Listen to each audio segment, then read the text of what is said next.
Welcome to No More Mondays, the podcast that helps you navigate career challenges through the wisdom of professionals who have been at the same crossroads. I'm your host, Angie Callen, and I welcome you to join me each week as I chat with leaders, entrepreneurs, and employees who are here to share their practical, tactical advice and some inspiration on how they arrived at career and life satisfaction. From job searching and career changes to going out on your own, we are breaking down barriers and providing actionable takeaways to help you take charge of your Mondays and ditch those Sunday blues. Welcome to No More Mondays. Hey there, everybody, and welcome to another edition of No More Mondays podcast. I am your host, Angie Callen. How are you with change? Do you embrace it wholeheartedly or fight it kicking and screaming? What if you had no choice but to take the unexpected in stride? Well, that's what Carole Stizza has done, and it has shaped her career and life trajectory one left turn at a time. From navigating move after move as a military spouse to the constant career reinvention required as part of that lifestyle, to some life traumas, health challenges, and unintended consequences from all of those events, Carole has had one heck of a journey. Lucky for us, she has chosen to thrive through that adversity and now coaches others on how to lead at all levels by embracing your unique individuality and getting through change with positivity. If you know me, you know how excited I am to talk about this conversation because I am a big change agent and know that we can thrive through adversity. So let's get into it and welcome Carole to the show. Carole, welcome to No More Mondays.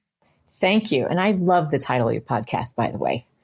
Thank you. You know, you're the second person that's told me that today, so I'm just going to get an ego by the end of this day. There you go. I think it should be No More Mondays followed by Every Day's a Friday. Just a follow-on, right? Sequence. You know, it's funny because the podcast came first, and then shortly after, this whole idea of like combating the Sunday scaries came, and that also became like a little bit of a global awareness around kind of Sunday scaries, and I like in a way how they kind of play off of each other because if you don't have Mondays, you can't have Sunday scaries, and if every day is a Friday, none of it exists. Right. So, and also I don't work on Fridays, so that helps the whole situation too. Perfect. Right? Perfect.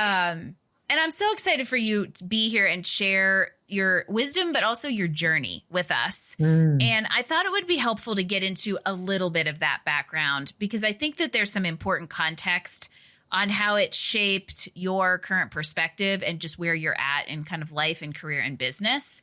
So I'd say let's give everybody that foundation of like that Reader's Digest of how you have been delivered onto the No More Mondays doorstep. Wow. Let's see how short I can make that journey for people. I am a survivor and a thriver is what I like to tell people. And they go, well, I don't know, what's that mean? Well, I have been the person who's gotten to experience 3 car accidents, all stopped and turning left. So I have no fear of driving, but I have a healthy fear of everyone else. So isn't it kind of, I did not know that when I said that your life trajectory had taken some turns one left at a time. Isn't that kind of ironic? I was like, well, looky there. Yes. At one time I tried to figure out every town by just right turns only, which would take forever. I was like, okay, I got this. 2 of them were drunk drivers and one was just a really excited teenager who got her braces off. But one of them, I lost half my family. One of them, I almost lost me. And the other one is I got to, my son was in the car with me. And so each one taught me something. And there was a brilliant moment in time where someone asked me, who are you now in the best way possible because of the crap that you went through? And it was such a good twist because we have a tendency to play the victim like, oh, poor me, or look at this. And, want to explore your unicornness through trauma. And this one question allowed me to really love my uniqueness because of thriving and surviving. The first one taught me how to speak up. I was 6 years old. Nobody could find my brother. And I pushed. Where's my brother? He's 3, right? He was like trapped underneath the back seat of the car, already hooked to the tow truck. So that was really and I didn't know subconsciously that lesson came with me as I was growing up. When I had the second car accident at 17, it was because the driver didn't see me. And I learned what it felt like, what it must feel like to feel invisible. So I started smiling at everyone and looking people in the eye all the time. Like you're seen on my watch.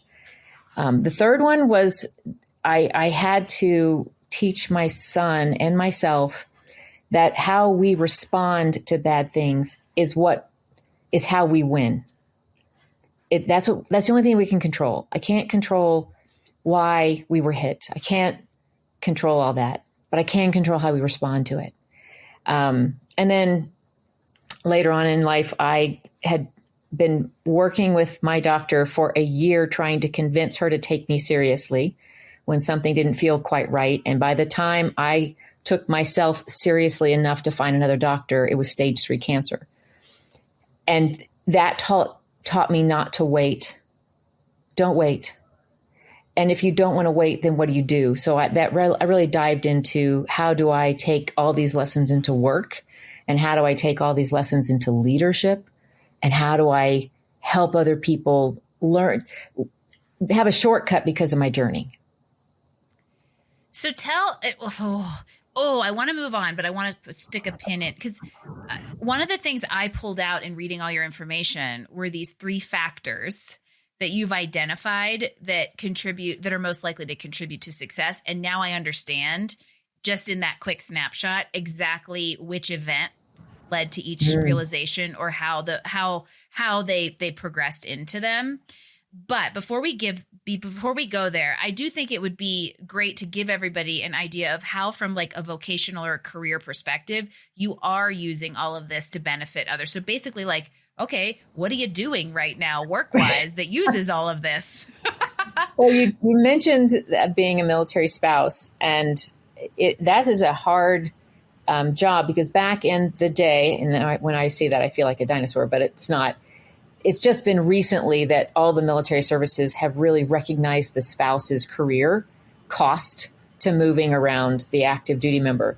But at the time, it was still a part of the consequences. So I got to, at one point, look at everything I'd ever done: facilitation, learning development, onboarding, hiring, harassment training, conflict negotiations. And they all now fall underneath this big, broad umbrella of strategic HR. So I have a master's in industrial organizational psychology. I worked in all these different arenas. I became an HR consultant. And then I realized that I was consulting and coaching the leaders of the organizations because of their HR issues. And at one point, I realized I was really wanting to spend more time in the coaching space, because when you're hired as an HR consultant, they also want you to look at all their paperwork and their litigiousness. And I was like, yeah, but I don't really I can't talk to paper. So I really want to talk to people. And I find that when I get to work with leaders who lead people, that's when they'll do the really cool work on their own leadership, because they see real-time results with their people. So that's how I took. So the 3 things that we'll jump into all found their way as a through line between my life experiences, all the things that I was really good. Apparently I'm really good at seeing the landmines in people relationships, especially at work, and coaching and guiding and giving communication tools and good verbiage, and at what will you gain when you actually can do this as a great leader.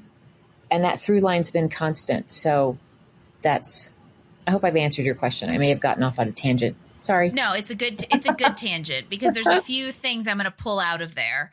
One is this idea of that common theme that a lot of times we don't realize has been woven until we're able to look back and see the cross stitch picture that it has created. There's a throwback to hi mom used to cross stitch in the 80s, right? But there's a common theme, and you said something kind of to set up your whole tangent, but it was a perfect tangent, which is that it's the culmination of your experiences across all these different things: HR, training, and pairing it with that landmine landmine seeking superpower that helped you define how you wanted to support people in a coaching and consulting capacity. And I still attest that the most successful coaches and consultants figure out that special sauce, right? It's very much based on experience and having a journey that you can now walk someone else through because you have empathy and direct experience with it. And you've found a way to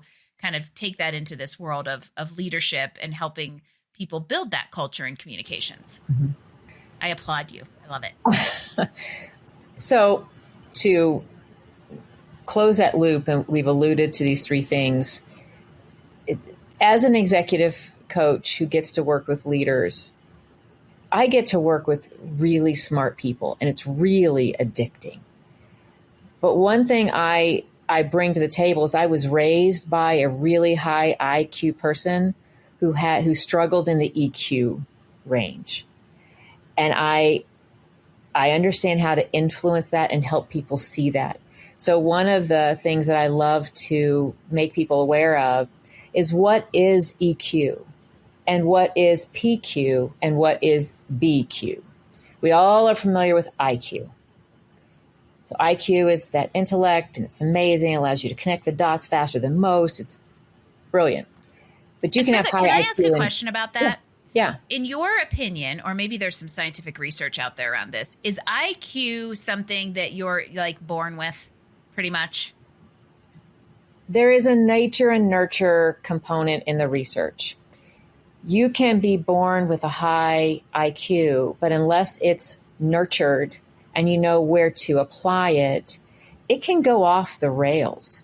I mean, a lot of high-end criminals have high IQs that was never directed in a way that they knew how to, really be successful in societal and rich. So they pick other things. Whereas when we get into EQ, PQ, and BQ, those are things that we have the ability to learn ourselves and develop ourselves. Right. Yeah. So EQ is emotional intelligence, which is how you can respond in real time that makes you very effective. Reading the room, understanding someone's context, or they're looking at their expression on their face, or thinking through the facts versus the emotions you're feeling. PQ is positive intelligence. How do we quickly quiet the inner critics that are working against us and turn them into positive ways of rethinking and reframing all the things that are possible in front of us? And BQ, behavioral intelligence, is how do we behave at work against a benchmark of 25,000 other leaders that we've been able to assess and research. Let's see how you are working within your industry in comparison of behaviors at work. And they all do kind of connect in this really brilliant pie. But all of them show up when you're working with people. And that's where your success lies, in truly influencing, affecting, leading, growing, and developing others. And so when you develop and grow others, you automatically are developing and growing yourself. And I would guess that many of these are let's say, tested when faced with some sort of change, adverse event, or other almost negative situation, that all of a sudden it's like, oh, how am I going to react to this, or how am I not going to react to this? Right. Yes. And I use the tree of life as a metaphor, a visual metaphor. When we're young, when you're the root of the tree and growing, you are learning skills that help you react because you can't control all the decisions being made about your life. You're young. You're under the influence of all these adults. And then as you become an adult, we want you then to grow into the creative part of the tree where you're growing and touching and thriving. What happens is we get stuck reusing the habits in the reactive space, and that keeps us from being good and creative. And so EQ and PQ and BQ are all the tools of self-awareness we use to move you from reactive to the roots to the thriving part of the creative leadership that we have found to be scientifically brilliant to be a successful leader that other people want to follow and brag about. Well, and it's interesting that you just, in a roundabout way, brought something into the conversation that's been a recurring theme for me. And I pay attention to recurring themes because they're usually somebody trying to tell you something. And that is this idea of looking at, I'm going to say, behaviors or learned beliefs that come from a young age and we carry on with us and take as our truth. And it doesn't mean, but we don't ever stop to question them or to challenge them, because we assume, because we learned them at a young age, that they should be the truth. And that doesn't mean they're right or wrong. It just means that there may be some of those that we want to actively unlearn or unbelieve in order to sprout that creativity and really kind of, have thriving branches across these kind of three different elements to success. So my question for you around that is, how, from a practical perspective, do we do these things? Do we build each of these muscles? So to start with your point of learned stories in our head, right? And as a coach, my job is to challenge every story, every process, and not so that you are forced to be irritated and defend them, but to understand how to honor the origin of the story. There are stories we create in our head from that helped us be successful as a child, in school, in college. And because they helped us be successful there, we take them to be our truths. And then I go, yeah, but the context and the environment that you were in is very different than what you're being asked to do. Our society has forgotten to say, well, here's your diploma and a new set of rules. So instead of using the teacher as the authoritative and replacing it as the boss is authoritative who's going to teach you, now that boss wants you to go in and ask questions. And you've been taught not to ask questions for 16 years. It's so true. We don't handle training, like practical life skills training, through those big milestones. Right. Very well. Either from moving from, like, even something as simple from high school to college. There's a lot of this happens in our formative, like in the real formative years of like 18 to 25, because you go from high school to college, culture shock, culture to the real world, bigger culture shock, and all of these big life milestones that happen really rapidly, but we're never given a framework of how to change our perspective because of the shifting context. Right. And so when and there are assessments for EQ, PQ, and BQ, right? But for positive intelligence, we kind of look at, okay, when you're hard on yourself, what's the voice? And there's technically in the positive intelligence assessment where there's like 10 caricatures. We just give them names, perfectionist, And it's really interesting to have your top two identified and you go, oh, yes. Oh. And then my job is like, where'd they come from? When did that serve you really well?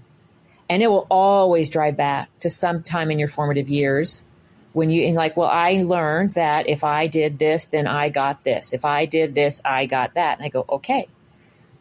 But here's how it's now getting in your way, because the rules of the game have changed and someone forgot to tell you the moment that happened. And so now these habits of adapting and reacting when you were younger, let's honor that. Let's hold a space in a positive way and say, yes, that was cool. That helped. Now, what do I want to do instead? Because now I want something different. So I have found that it serves no one to say, quit that bad habit. Because we get what we focus on. So if all we're doing is focusing on don't do, you will continue to do it. But if we say, what do you want to do instead? This is a growth opportunity. You're growing from that. Because of that, you can now do. If you have the grow conversations, now we know what to do differently without having to worry about what not to do. I like this idea of honor the origin of the story. And I love even just the fact that you brought that word story in, because the beliefs or those truths that we're taught oftentimes come from stories. So honor the origin of the story and understand its place Yeah. in your history and who you've become, because it's still part of you. But at that point, you can choose to begin to build new stories and create new truths. And in my opinion, starting with PQ, because it's the voice that you tell yourself, which we know is often the loudest, is a great place to begin, because a lot of what you also said about PQ looks a lot like that 2-word bad phrase imposter syndrome. Yep. That is very popular nowadays. And all of that can become a really challenging ecosystem to try to push through if you do want to make changes and grow. Right. Yes, exactly. I have a friend, Chris Kelso, who wrote the book Overcoming the Imposter. And we work a lot together, because how do you take the things that feel wrong or feel false or feel unconnected and turn them into a positive? How do you lean in into everything? How do you get comfortable with the discomfort you're feeling? It's reframing. So how do you quiet the inner critic that's saying, you're not good enough, they don't even know, if they only knew how much of a mess you were, blah, blah, blah, blah, blah, blah, blah, blah, and go, whoo. I tell people, that shrinking person, that the more they shrink, the higher their voice gets, that you can't hear them anymore. Only the dog is barking now, not you, and that leaves so much space for you to go, this is the perfect place for me to be. I'm not the smartest person in the room. I get to learn.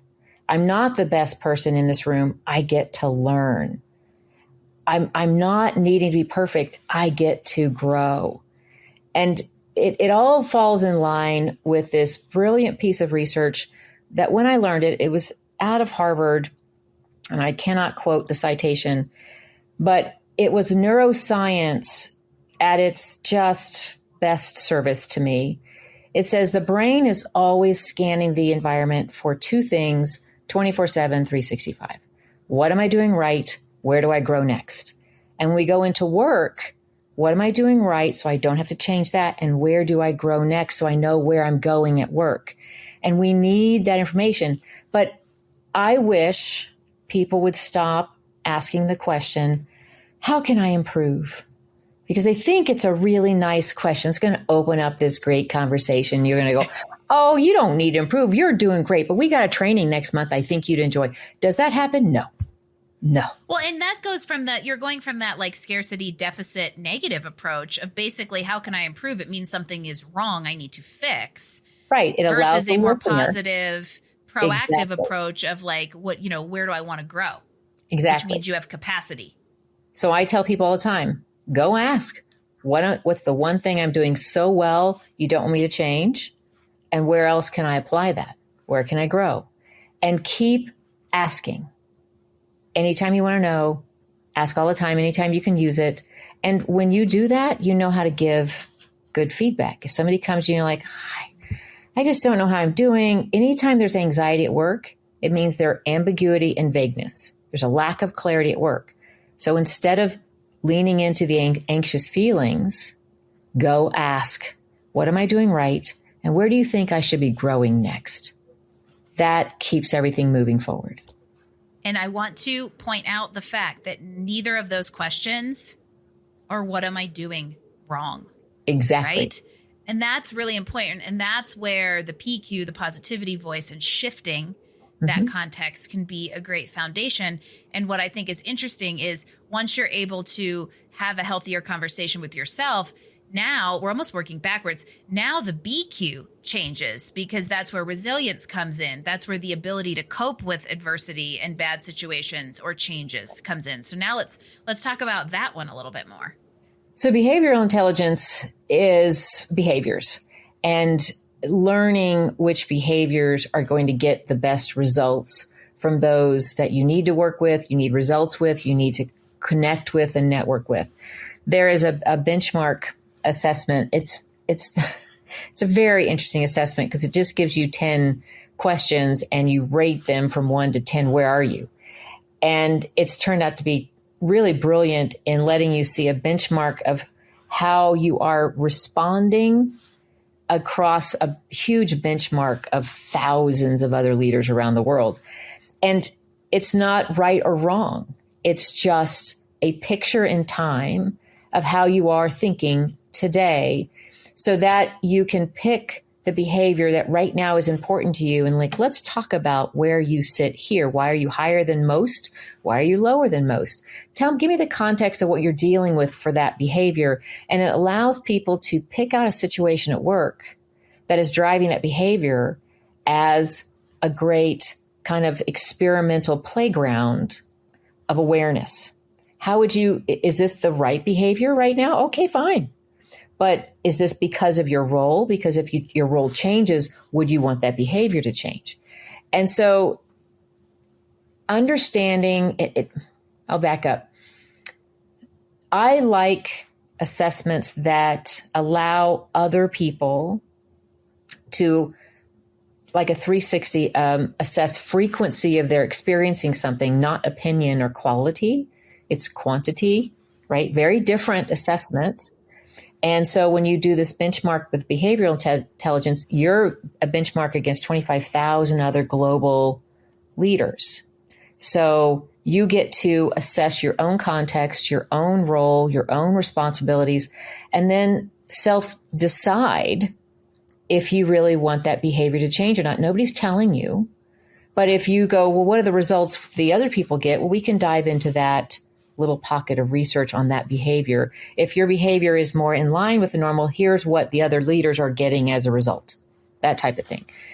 So I think we're giving quite a lot of autonomy for change, but it's a choice for change. And we only change when we choose to, not when someone tells us to, or when we know that we want a different result than we're getting to change. And so we all do behaviors because they have made us successful at some point in time.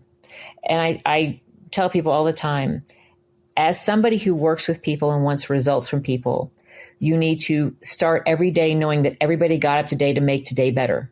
Nobody got up today going, I cannot wait to suck. I'm going to screw up so brilliantly. It's going to be epic. Nobody. And if you say that to yourself in the morning, you better call one of us right now. Right. Like, what's happening? But everybody gets up like, okay, today's going to be better. So everybody gets up to be successful. Your job as a leader is to help them be successful. Are your behaviors serving others to be successful, or are they just trying to self-serve you? Because that's not going to help. Oh, that's a very good point. And you said a word earlier, a word awareness, which I think is so integral to this idea of behavioral intelligence and understanding how a behavior either serves you and whether that's, a positive or negative and how it affects others.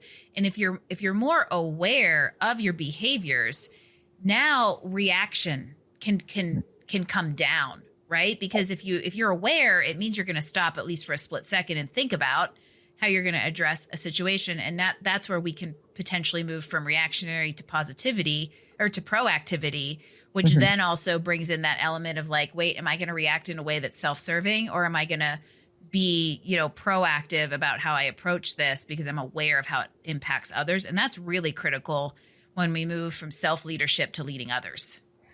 Right. And there's always going to be, someone's always going to bring up, well, how does resilience work in all these things?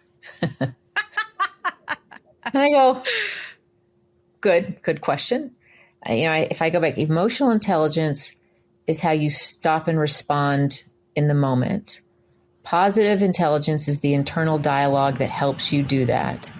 Behavioral intelligence is practiced, behaviors. And I said, resilience is how you get back up every time you're knocked down. And if you're a leader, you're going to have to get up quicker than anybody else you lead. And then help others get up. And then help others. So you're going to have to use emotional intelligence, inner dialogue, and look at the behaviors that are going to let other people see you get back up so that you can help them up. Well, and so we haven't drilled into the EQ piece, and I want to spend a little time there, even though, in my opinion, it's probably the one of the three people are most aware of. But I also think in some respects it can be a little bit of an enigma that people think you either have it or you don't have it. Right. And so, in this little trifecta of quotients that we can nurture proactively, EQ is it's almost like they're each has a projection of where they come from, right? Right. The PQ is the internal voice projected internally. BQ is external. IQ is how we internalize external things. So let's talk more about the EQ and how it fits into this like trifecta, and how, how we approach the growth aspect of that one. Right. So one of the interesting aspects of EQ that I love to poke with people is when something blows up in your face, what's the first thing you do? Do you go calm and assess? Do you immediately react and get as loud? Do you immediately start to fix? What do you do in that moment that someone comes running in? Oh my God, my hair's on fire. The dog's lost. The car got dinged. What do you do in that moment? Because that is a really good moment of where your emotional intelligence is. If you go into fix it, you're going into fixing in the hero, but you're not listening. If you go into, I'll be just as loud and dramatic as you, you're wanting to that belonging, but you're not thinking. And if you go back and start to assess everything, you're not adding to the drama. You're not getting in the way of the solution or the problem, but now you're able to reassess and then pull in the right behaviors and reactions to help the person who needs you the fastest, the soonest right now. And so it's just a conversation, but it's a snapshot of what EQ can be like in low and high situations. High situations, high IQ, you're not drawn into the drama. You don't have to be the center of attention right away. You're looking for a way to help solutions without an ego. If you're trying to go quick, fix, I'll be a part of the solution, yay me. Mid-range, if you're trying to be as loud or as dramatic and somebody comes to you and you're like, a little chicken, the sky is falling, and go off yelling even more, you're contributing low EQ. Yeah. And somebody's going to get offended that I've just really boiled this down to such a tiny little that we've just moment. Labeled. Yeah. I don't like to label. I'm trying to get you a moment to envision someone you've seen do all of these things. And it's not like we're ever perfect at any of them. No. Right? You're going to fall into every single one of those categories and the millions in between each one, depending on a million different factors at play. And I think if we simplified, it's read the room. Right. And you bring up a really good point. I can have high EQ in one situation, and I could have none in something that is highly triggering to me. It brings back PTSD. It brings back a moment in time that I just crumble. So no one has perfect EQ, high, medium, or low. We have them all. But you get to assess how much of a muscle you use in each and start to learn your trigger points and where you're effective. There are some people who are brilliant working as an ER doctor who would be horrible as a pediatrician, right? Babies are the sweet spot. They crumble, but in ER, they're in command, right? So get to know yourself and know where your EQ is really high and where it gets triggered to be lowest. And that's part of self-awareness too. It's part of knowing and loving and embracing who you are when you're at your best and just accepting what the worst is and avoiding those triggers. Yep. And also realizing that none of this is there's no like finish line. There's no destination here. This is just the continual growth journey you will be on if you choose to, because remember that word choice came in earlier. Right. If you choose to take this journey, it will be one of never ending, because it is almost like being in the gym. right? There's always a next milestone to strive through, or there's always, a muscle group that needs a little bit more work than another that you may have been focused on. So this is a continual kind of effort. And if you can embrace that, you'll be able to stay on the path and the journey in a little bit more of a sustainable way. Yeah. And I tell people all the time, I said, remember, you just want to know what you're really good at and where you're going to grow next. That's it. That's all your brain wants. That's it. So every day going, what am I doing really well today? I got dressed. I matched my socks. Woohoo! You are winning. I'm winning. Where can I grow? I could put a top on. All right, that would help in societal norms. What is it? It could be just as mundane and simple, or it could be I finished writing a book and I get to now learn from my editor everything I have to change, right? It can be in anything. What am I doing well? Where can I grow next? That is all your brain wants 24/7. So quiet out all the little bad voices. And when the anxiety comes in, just stop it and ask yourself those two questions. Exactly. And so here, I want to take this little, I'm going to say individual, sure.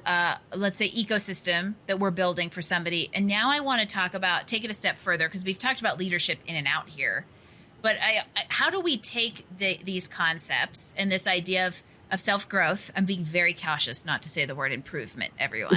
Thank you. But this idea of self-growth, and let's say we get to the point where these three things are working in, they're jiving. How do we take these ideals and put them in a leadership environment to impact the people that we're leading? So knowing that everybody's brain wants to know what they're doing well and where to grow next, that allows you to have individual conversations all the time in the hallway with the people you lead. And the moment you do that, they feel as if they have been seen, heard, and valued by you, because you're giving them useful information and you're letting them know where you see their growth to be.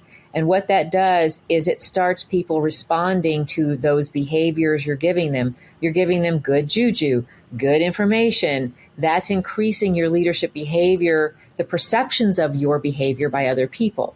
Whether they're yours or not, you now have people coming to you more often. Hey, can you remind me what I'm doing right, where I can grow next? You're creating an ongoing, moving conversation.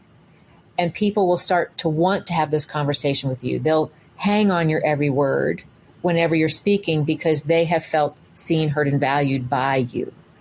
What that does is it helps their inner dialogue, their PQ. You actually can talk about their behavior growth. Hey, here's what you do right in the meetings. Here's where I need you to grow in the next meet. By the next meeting, I need you to grow here. So instead of saying you've done something wrong, I need you to grow in your listening skills by the next meeting. Very different conversation than stop talking so much in the meeting. Well, and couldn't you imagine if this is how, let's just throw the term corporate America out there for lack of a better designation, handled improvement in the workplace, and I'm saying that word intentionally, instead of a PIP.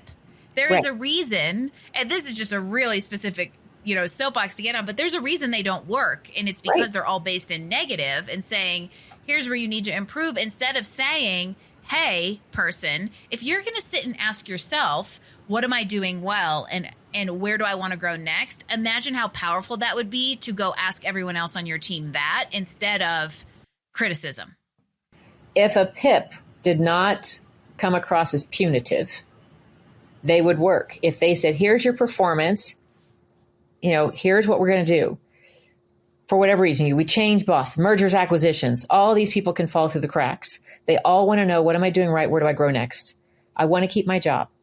Am I worth the investment? A PIP should say, you're worth the investment of our time and our attention. So here's what you're doing right. Here's how we're going to invest in you. Exactly. And here's where you need to grow next. And here are the metrics that you need to meet. People want metrics. They want to know how to be successful. They're like, absolutely, this is a growth opportunity. And when you do this, this is what you gain. If it were a performance growth plan, PIPs would be the PIP desirable. Is the benchmark. Right. That becomes your benchmark of here's where we're at. let's just say it's not good or bad. It's just where we're at. And here's all the opportunities that exist beyond it. It would be so much more constructive. Yes. We can actually rename it, instead of performance index process or whatever, it could be, something that we can actually make up PIP for growth, right? We could say this is performance, index parameters or whatever. We can rename anything. Acronyms just let you do that. A PGP. So instead of a performance improvement plan, let's call it a performance growth plan. I love it. Oh, would it be sweet if you and I could just go put that out into the world and it took hold? Because people would get hired, they get onboarded, they would get a PGP immediately. Right. So it's a proactive tool instead of, like you said, it's punitive, and that's why they never work. And so, because I also think that this is would be a much more constructive way to even do regular performance reviews, right? Instead of the good old, when I was in corporate America, what are 3 things you did well? What are 3 things you did poorly? What are 3 things you want to improve? Why don't you just ask me, what am I doing well and how do I want to grow next? That just makes me so much more excited to talk about. And even if you don't change the form and it's a 1 to a 5, and they go, how do I get from a 4 to a 5? Paint me that picture. How do I grow from that 4 you've given me to that 5? And when I get to the 5, what goalposts can we change so that the next time it's a 4 and I'm going to another 5? I had one boss going, I never get anybody of a 5 out of a 1 to a 5 rating. And I said, why? He goes, because they'll get complacent. And I said, no, you create a 6. Missed the training on leadership. When someone hits a 5, you move the goalpost. And they go, oh, yeah, you move the goalpost. I'd have loved to have been a fly on the wall with that facial expression that leader had. But I think that the big picture here is if we, this is so cliche, but it's the freaking golden rule, everybody. If you were able to take the way that you should ideally be treating yourself, treat yourself that way, and then treat everybody else that way, whether it's work or personal, the whole world would go round a lot more smoothly. And it would be a lot easier to lead because everybody would be on the same page. We wouldn't have this punitive stuff because people wouldn't be trying to keep people in a box. They would say, okay, let's truly figure out how you want to grow. And so I really enjoy this, not only from a personal growth perspective, but hopefully leaders out there are listening to this and thinking, Carole's onto something. Yeah. And when I get pushback on this, and I look at people, I said, you're pushing back because you've probably been raised in an either or binary thinking world. It's an A or a B. It's a pass, fail. You either won or you didn't. And I said, but that's not reality. Everything in our universe is a yes and. Even when you screw up, something still happened and we still have to do something next. I said, so let's rephrase this and yes and this, because you've hired them and you want them to be good and they're not good right now. So we're going to do something different and they're going to get better. And if they don't get better, it's their choice. They're very well informed and they'll say, this isn't the job for me. Okay. But we have to get to the point where they know exactly how to succeed and they are able to identify why they're not succeeding. And now you come to a choice together. And yes, we're always going to have people who are going to buck the system and love drama and do something to get fired. Fine. Hire slow, fire fast. Let's just put that out there. Take the time to hire for attitude and cultural fit and respect once you've ascertained they have the skills. You can teach the skills. You can't teach attitude unless you teach enthusiasm. Yes. Right. You can't teach enthusiasm. However, you can seed it by being consistent and letting them know where they can grow, because they need to hear that they can grow and you believe in them. Leaders, great leaders, their people know that leader believes in them. The fastest way to tell them that you believe in them is to identify where you think they can grow. Mm-hmm. It's like watering a plant. That's the difference between a leader and a manager. by the way, if you're fundamental. There's a whole other podcast you and I could now record together, I think. But this is down to that fundamental, like approaching things at an individual level to understand somebody's Q trifecta and where they can grow within that, but also understanding the motivators that individual has to want and to choose to want to grow in the way that you've identified. And that's, I think as soon as you stop trying to just look at this like, oh, I've got 20 people, I'm going to treat them all the same, leadership fundamentally becomes a different exercise. It does. And to your point about managers and leaders, what you're doing well, where you can grow, works for both, even though managers are asked to push for results and leaders are tasked with pulling, right? That's the difference. And managers are like, here, you got to meet these quotas, you got to push. But a manager can say, look, here's what you're doing well. Here's where you need to grow to get those results. We need those results. How can I help? What's the challenge? What's getting in the way? You can still push with the same infinity loop of here's what you're doing well. Here's where you have to grow. The moment you are asked to lead and pull, meaning people volunteer to do great work for you, you are now well versed on here's what you're doing well. Here's where you need to grow. Here's what I need from you. Are you ready? Are you ready? So it can apply to both, even though they're being asked to do different things in their leadership. And just because you manage doesn't mean you're also not leading. And to some extent, even if you're pulling, sometimes you'll have to manage within that as well. Yeah. But I think a lot of this is knowing if you're in a leadership position, you're in a position of influence and empowerment.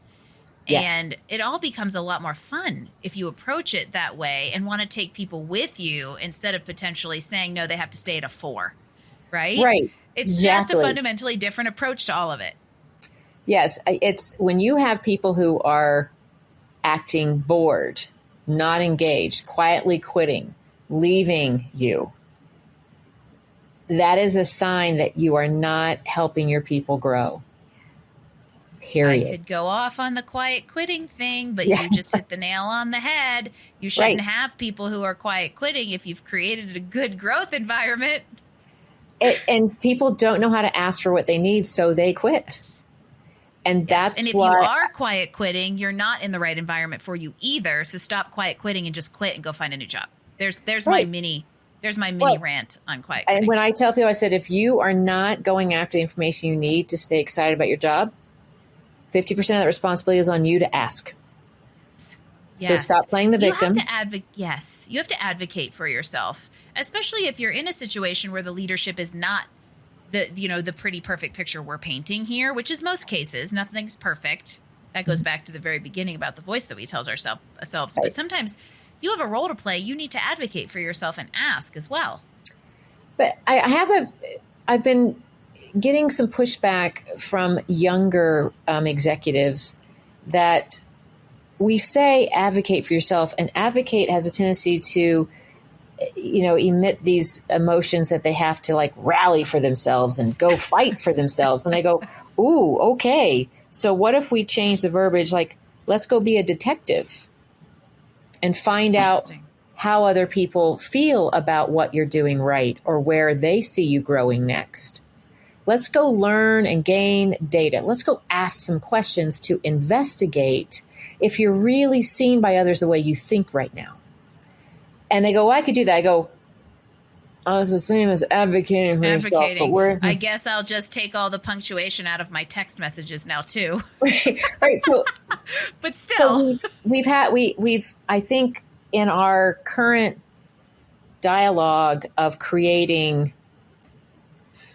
frameworks or normalizing a term, advocating for yourself has somehow been associated with fighting for yourself. And people who hate fighting or hate conflict, they're like, oh, no. So it has a negative connotation for some reason. So you just have to flip the script and figure out how to make that kind of more So let's go be curious. Let's be impatient, curious people to go find out what people think. Ask. I think the best way to summarize this, and this is a perfect just way to kind of start wrapping this up, is be curious. Mm-hmm. Start saying yes and instead of if, know, right? Be curious. There's a whole big gray area of life out there. Much to some people's chagrin, this world is not zeros and ones. Sorry, all the software engineers I work with who I've literally had to have binary conversations with because of that fact. That's right. But if you start, the three big takeaways here are: ask yourself, what am I doing well? Where do I want to go next? And embrace a yes and mindset. Brilliant. You'll be shocked if you're able to kind of maybe master those three little tidbits. How you will be shocked at how EQ, BQ, and PQ all start taking on, different momentum and different power, and you'll really be on that growth track that you're asking yourself and choosing to be on. Yeah. So I know you have a lot of, holy cow, this could be a 3-hour episode. I have so many other things that I was like, I want to talk about that and that. But I also know you have a lot of great resources. I was checking out your website before we came online. There's a book. You have some of the assessments that we've talked about a little bit. So tell everybody a little bit about those and how they find you and those resources. So I have a website called Relevant, and there's a hyphen, relevant-insight, because I know we all want to be relevant. So relevant-insight.com. You can find me on LinkedIn with Carole Stizza as my name. I have Carole with an E on the end, and Stizza is my married name that I married into that looks just like pizza, but it's Stizza. I also wrote a book called The Ask Framework about how I found this methodology of going after the feedback you wanted when you wanted it. We've just kind of brought it down to more succinctness for this podcast, which I think is really brilliant. But there's more there in that book. And I have a lot. I do blogs, I do newsletters, I do coaching tips every week. So I'd love to connect with you in any way you want. And I love helping people just recognize the challenges they have in front of them and how to overcome them. So it's part of the beauty of getting to do what we do. Yes. Because we all have challenges. It's a fact of life. Oh, yeah. You can choose to move through them and to overcome them. And sometimes you just need a little help in doing that, which is why people like Carole and I are here. And Carole is part of my LinkedIn network, so you can find her through me. And we, as always, will link all of the profiles, website, and everything to the show notes as No More Monday at nomoremondays.info.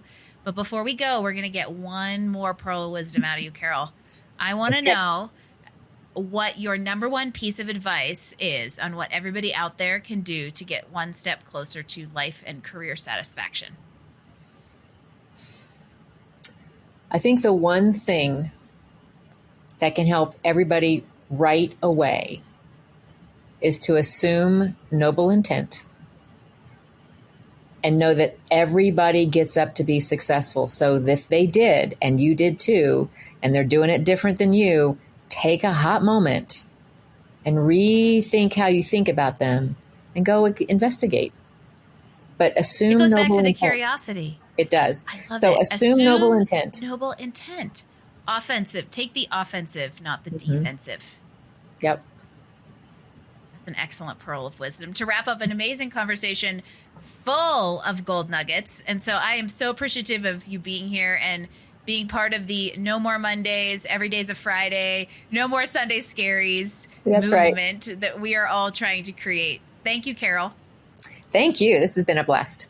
I know. This was a really fun conversation, and I hope all of you took some notes and are going to go visit Carole's website, because I have a feeling there's about 100 times more of this good stuff there. And you know how much we love talking to people that have not only navigated a lot of their own left turns, even if it is quite literally, but are helping other people do the same. And this is some really important work that is only becoming more and more relevant as we become increasingly aware of corporate culture and how important it is to create kind of safe and mindful work environments. So this is an excellent conversation, no matter whether you are leading yourself or leading others. And so I thank you for tuning in. Carole, thank you for being here. If you are listening, go give us a 5-star rating. Subscribe to No More Mondays wherever you get your podcast. Head on over to nomoremondays.info for show notes from this conversation. If you want to leave us a guest suggestion, feedback, you can do it all there. And until next time, I will see you next Wednesday for another drop of No More Mondays podcast. Thanks for joining us for another episode of No More Mondays. Tune in next week as we bring you more insights and actions to help you improve your life and career. Don't forget, visit us online at nomoremondays.info to get all the details, show notes, and recommendation from this episode. No More Mondays. We drop new episodes every Wednesday. No More Mondays is brought to you by Career Benders, Inc. in partnership with executive producer Jane Durkee. For more information about career coaching, resume writing, personal branding, recruiting, and entrepreneurship coaching services, visit us online at careerbenders.com.